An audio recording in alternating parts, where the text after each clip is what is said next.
The mad dash to net zero by 2050 isn't based on sound science or engineering, but on magical thinking and ideology.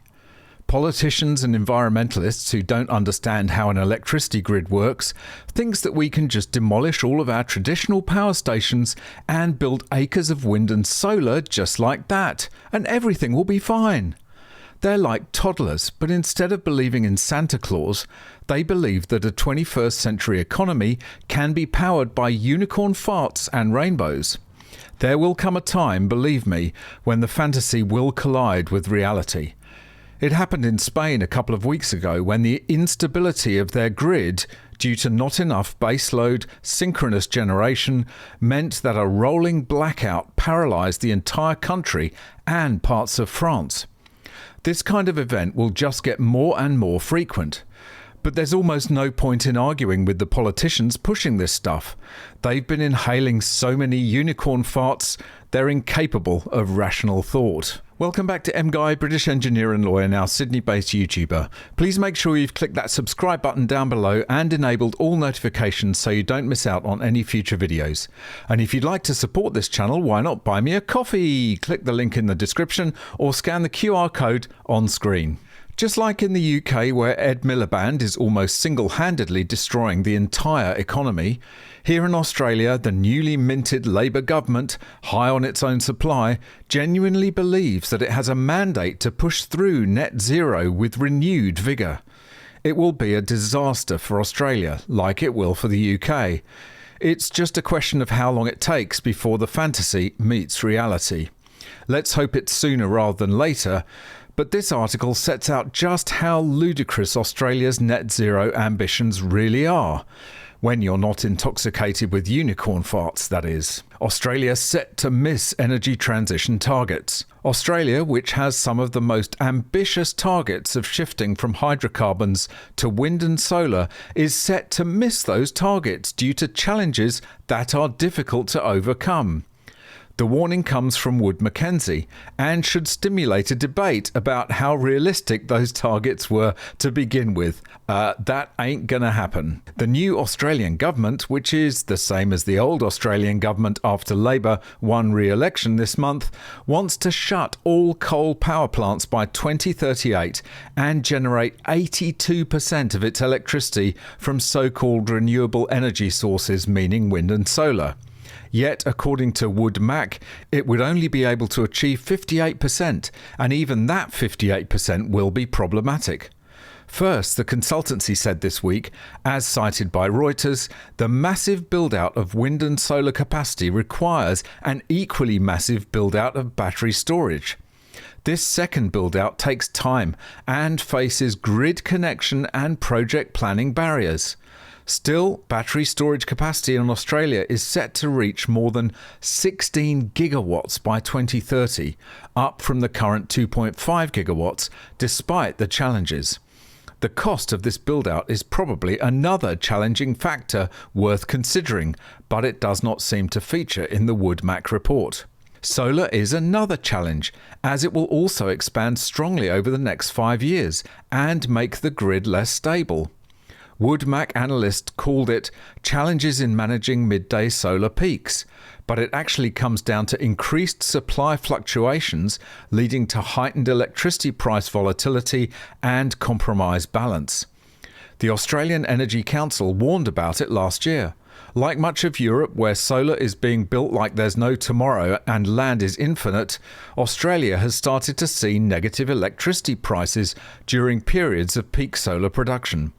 This has, in turn, led to so-called curtailment, meaning switching off panels to avoid overproduction and sub-zero prices, which has put a strain on solar operators' financials. The increase in extreme price periods, either high or low, suggests the supply-demand balance is becoming tighter than it was historically, and harder to accurately predict, the Australian Energy Council, an industry group, wrote last October. It then went on to suggest this may become the new normal, without additional investments in new generation, storage and transmission. And like I said, the lack of proper synchronous generation to provide grid stability is a problem that you can't magically wish away. The biggest problem with the transition, however, remains the loss of baseload capacity under Labour's plan for accelerated coal power plant retirement and the replacement of those plants with wind and solar. Evidence from Europe shows that even when coupled with batteries, wind and solar are not as reliable as baseload generators running on coal, gas, or indeed nuclear. Renewable energy adoption is accelerating at unprecedented rates, and Australia is at the forefront of a battery revolution, the head of Australian research at Rystad Energy said in March.